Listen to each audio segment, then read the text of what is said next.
my name is Sam. I'm 11 years old, and today I will read two chapters of this book, Demon Dentist. Today I'll read the and now I will read chapter 7 and chapter 8, Secrets. Apple gave him his father's a look, imploring him to throw his enjoying lady out. However, Dad turned to face her, finished a little at the rot of colors. I think that's a very good idea. Winnie, I don't want any more for his teeth. Following the 13th birthday. Haha, no, laughed Winnie. We don't want that. I quick Chip to the dentist will solve the boy out. About asking, he helping himself to her third chocolate biscuit. And the last one on the plate is the hit of mouth. Apples had been eyed up that biscuits for the last 10 minutes. That was uh, that was all he was going to eat this evening for his dinners. The woman voted it down votes and took another defending shot of tea. The snack is lipped together and they let out another sign. Ah, this was only soup of the second time he had done the soup yards rounded in front of him, but Apple couldn't hide about Dippy and warnings. He found it. Dad broke his uncomfortable silence. Oh, it's so nice to have visitors, isn't it? Apple and the boys had noting Winnie's surprise and asked it again. Winnie have to got it away more of else yummy biscuits. Ha ha ha, she laughed. At the end of another's own sentence, its ratings was way joining people often do. Yes, said Dad. He should have another's biscuit in the tin. Shouldn't we? Afros. Still the boy sat in silence, staring at his miniatures, Monday's machine. Well, not with that. Go and bring another biscuit to the nice lady. Another chocolate one, if you have a please. Haha, added Vinny brightly noticed. I know I have to watch my figure, but I do love Chorcy biscuit. Slowly, Afro stood up, attracted to the kitchen. He knew where there was one last chocolate biscuit in the tin, but he had been saving that for dinner tomorrow night. Half each at the passes scratches, mortared mirrors in the hall. Apple paused for a moment. He needed to pluck the largest fragment of spit, shoulders biscuit that had spayed out of a social worker's mouth uh, from his hairs. You must be very proud of him, Mr. Griff, as said Winnie's. Apple was could hear this from the hall. It's Griff.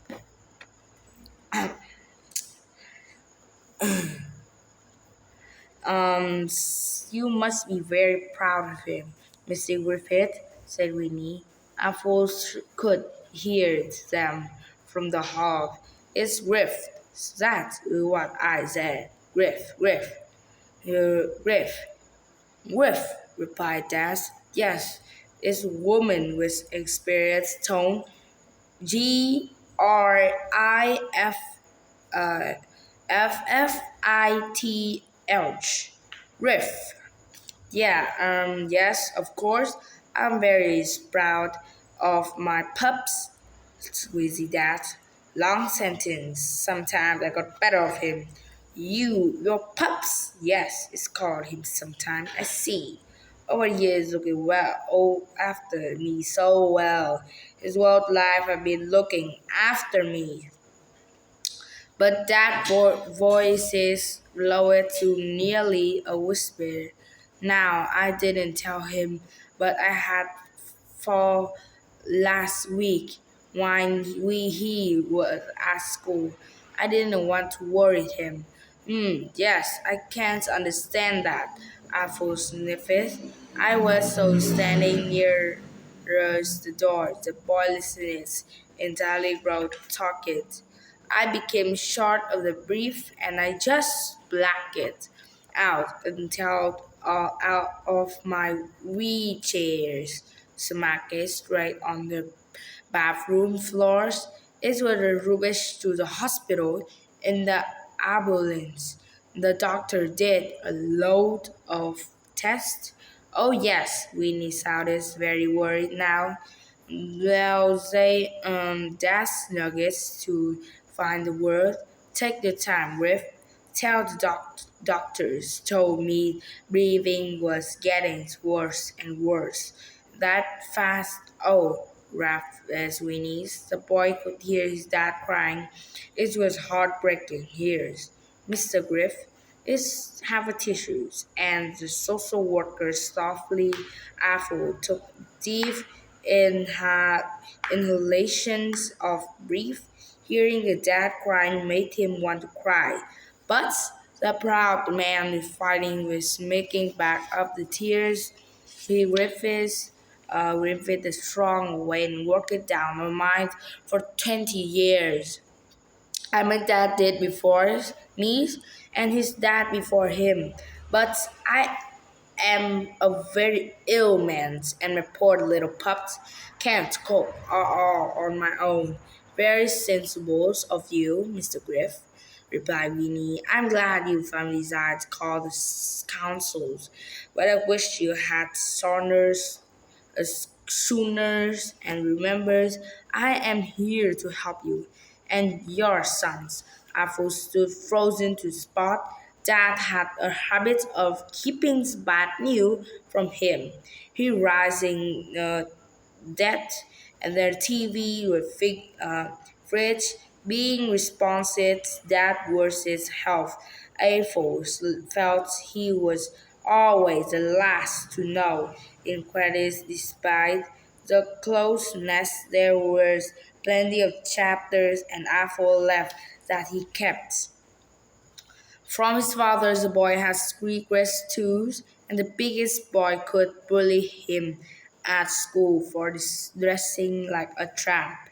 The detention Afo resided for not doing his homework when he had been too busy cleaning for burglaries and sign before and hadn't had time when he caught breaking off by the headmaster. Actually, he had to leave school early to make it to next town before his shop closes and connect a new wheel for the father wheelchairs.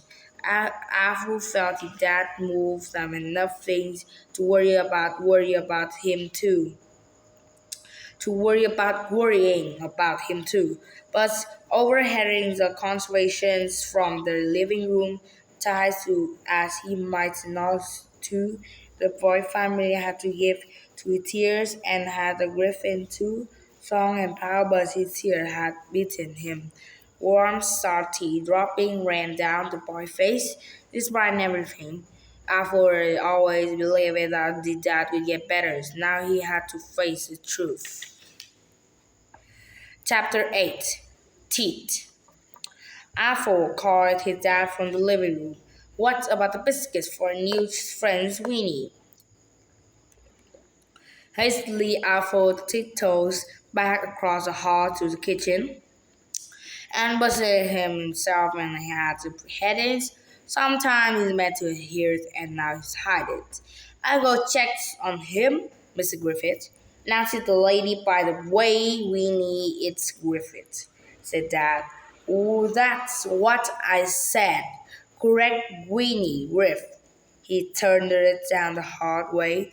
Apple, I didn't want to strangers see him cry. He hated anyone seeing him upset growing up without a mom. Apple life had been touched with more sadness and most students at the resort, and he had learned to hide the feeling, to bury somewhere deep within where no one could see. His heart and fortress, after hasty daddies and light sleeve and blazers, before accepting his whipped away, his tear ran down to the end of the nose. Now, young apples, have you found any more biscuit? Echoed Winnie's. The boy has his back to her and didn't return around. He hoped that a few more moments or trace of tears would be gone, and his rested brown bee's face could be returned to normal. Winnie could use those senses something was wrong. Apple, are you alright, young man? The boy hastily grabbed it, started up. Oh, Biscuits stand the ladder, still not turning to face her. She passed it Rari's. There's you go. Eat the last one. Why don't you? Winnie slowly his head and his eyes darkened the mountain letters on the top of the ladder. And what are these? He asked it. Oh, what? Replied the boy. After returned around and passing means displaying appointment letters and being hiding from the fathers for the past few years. That's just rubbish, she lied. Well, it's just rubbish. Let me help you. Put it on the bin. Winnie's was wise, old bird. She reached up for a hand to grab the letters. Before April could say anything, her eyes started flickering toward the pages soon. His secret was out. Well, who was have taught it? They all letters, and then says, "Oh dear, I thought you haven't been for years for luckily social workers. Now I know a lot of children under my care are scared of the dentist. Trust me." April snatched the letters out of her hand. "Stop poking your nose here. It doesn't belong," he barked. He barked. "I love my dad and I look after him better than anyone else could. Better than you. Better than anyone. So why don't you walk in the doors and never come back? Just leave us alone."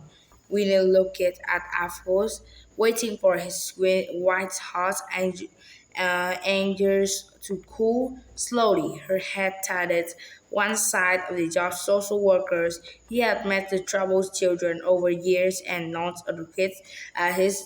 This boy took a breath before saying, "Please, Afro, believe me. I'm here to help you and your dad. I know it's not going to be easy for you to accept that. I know you probably hate me right now," the boy said this telling. "But who knows? After the time maybe come to like me, one day he might be friends." I scoffed at the thought. "Now, young man, why don't you sit down and let her talk?" The boy couldn't control his random women any longer.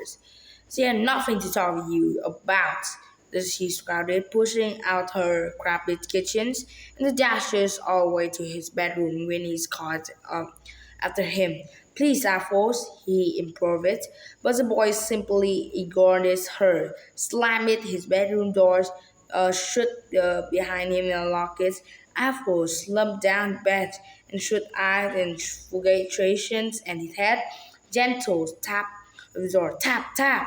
Even the way he knocked at the door and joined him. "Apple," she whispered. "It's Winnie." Apple said nothing, just to say, "I'm off now," said Winnie, pretending nothing's wrong. "But I will call the dentist first thing tomorrow not morning about your teeth." He heard every nice lady's taken over and Mrs. Ruth. Bye-bye, Apple with this, not Mrs. Ruth. Everyone but Mrs. Root. Anyone but Mrs. Root. Gaps, said Apples. See, it's end. So that is all about the book today, and thank you for listening. Goodbye.